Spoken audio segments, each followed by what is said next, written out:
Hey y'all, thanks for joining me over here on YouTube for Bonus Saturday, where you'll find helpful, even life-changing information to assist in growing through whatever stage of a toxic relationship that you're in. And remember, leaving physically does not mean you've left mentally. So stick around, you just may come across something helpful, like today's topic. Hey guys, thank you so much for dropping back in for Bonus Saturday. And if you're new here, welcome. I'm your host, Tiffany R. Today we'll discuss a few important things to keep in mind when preparing to leave a toxic relationship. Now, when I decided to leave my narcissistic ex, I had no clue what a narcissist was or the danger I was actually in. I simply followed my intuition and knew I had to sneak away if I was going to leave without being harmed or killed. This brings me to what I believe to be the most important step of preparation. Thoroughly plan out your escape.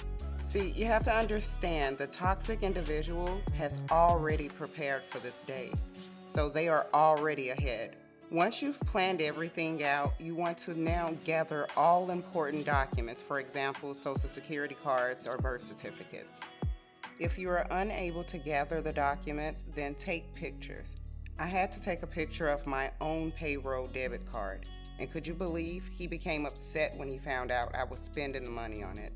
Now, I know every situation is different, so we will discuss two options for financial preparation.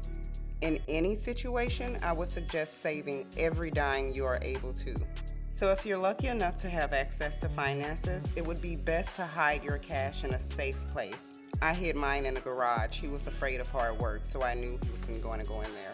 And depending on your situation and who you're dealing with, because let's remember, a lot of narcissists have very high positions, you may not want to leave any traces, like using your bank card and credit cards. So having cash on hand is a great option when in these type of situations. Now, if you find yourself in a situation where you have no access to finances, most cities have DV shelters, which are domestic violence shelters that take in individuals that are in dangerous situations like these. Now, the great thing about these shelters are the safety measures that are taken to protect the residents. You are unable to use your phone at some of these places, but when you've been in a relationship with a narcissist, a place like that where you don't have to look over your shoulder is like heaven. When I left my ex, I wondered how he knew my every move. I initially thought it was a tracker on my car, but when I realized my moves were being tracked while I was in St. Louis, I knew then that fucking clown was tracking my phone. So I cleared that device and purchased a new prepaid SIM card.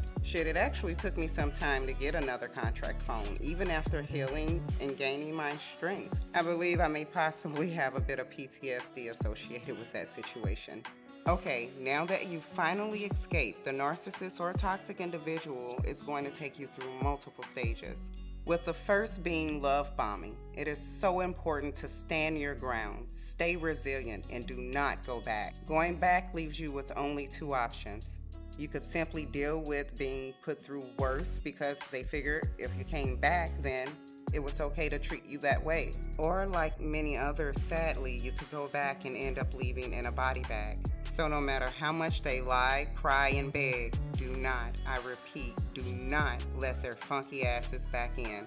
If you'd like to go into detail regarding any of the preparation tips we've discussed here today, please leave your comment in the comment section. We could discuss safely finding DV shelters, support groups, and so much more.